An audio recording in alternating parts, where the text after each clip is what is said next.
بنی اسرائیل کی ایک عورت اپنے بچے کو لے کر جنگل میں سے گزر رہی تھی کہ اچانک بھیڑیا آیا اور اس نے عورت پہ حملہ کیا۔ جب بھیڑیے نے حملہ کیا تو وہ کمزور دل عورت گھبرا گئی، جس کی وجہ سے اس کا بیٹا اس کے ہاتھ سے نیچے گر گیا۔ بھیڑیے نے بچے کو اٹھایا اور وہاں سے بھاگ گیا۔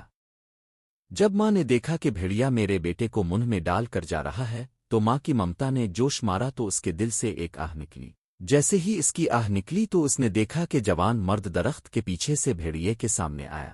جب بھیڑیے نے سامنے اچانک ایک مرد کو دیکھا تو وہ گھبرا گیا اور بچے کو وہیں چھوڑ کر بھاگ گیا۔ نوجوان نے بچے کو اٹھایا اور ماں کے حوالے کر دیا۔ اس ماں نے اس سے پوچھا، تم کون ہو جس نے میرے بچے کی جان بچائی؟ آدمی نے کہا، میں اللہ پاک کا بھیجا ہوا فرشتہ ہوں، مجھے اللہ پاک نے آپ کی مدد کرنے بھیجا ہے۔ جب ایک بار آپ کھانا کھا رہی تھیں اسی وقت ایک سائل نے آپ کے دروازے پہ روٹی کا ٹکرا مانگا۔ آپ کے گھر میں اس وقت وہی روٹی موجود تھی جو آپ خود کھانے والی تھی۔ آپ نے کہا، اللہ کے نام پہ سوال کرنے والے کو خالی ہاتھ کیسے جانے دوں؟ تم نے خود کو بھوکا رکھ کر اپنے لقمے اس کو دیے۔ آپ اللہ پاک نے بھیڑیے کے منہ کے لقمے نکال کر آپ کو دیے کہ احسان کا بدلہ بس احسان ہی۔ آج جب ہمارے معاشرے میں طرح طرح کے ڈرنکس بن رہے ہیں، طرح طرح کے کھانے، تو یہ ممکن ہے کہ کسی غریب کے گھر فاقے ہو، ہمارا ہمسایہ بھوکا ہو۔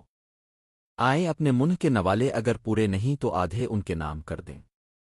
کیا پتہ حالات کا بھیڑیا کل ہم کو اس عورت کی طرح گھیر لے اور بچانے بھی کوئی نہ آئے۔ کھانوں کی سلفیاں لے کر فیس بک پر ڈالنا کوئی نیکی نہیں کہ کھانا بنایا اور سلفی بنا کر اپلوڈ کر دی۔